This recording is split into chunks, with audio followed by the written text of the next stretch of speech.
Hello, I'm Richard from Betterview Software and Services, and in this video we're going to show you the proper way to download and install a program using Microsoft Edge.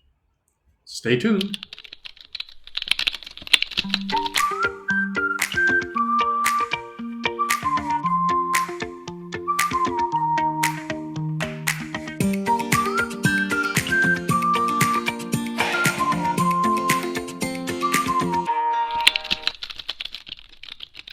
So let's say somebody asks you to go to sos.splashtop.ca to install the remote software program.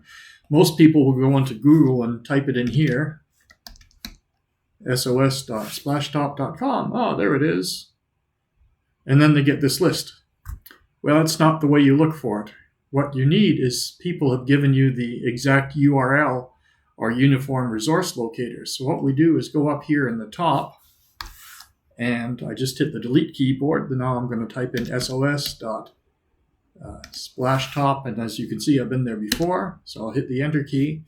Now I've gone directly to the website, and I want to open this program because it's going to be a remote control so that someone can log in and help me with my issues on the computer. So now it's opened the file. Just say yes for the privileges. Now it's loading. And in a few moments,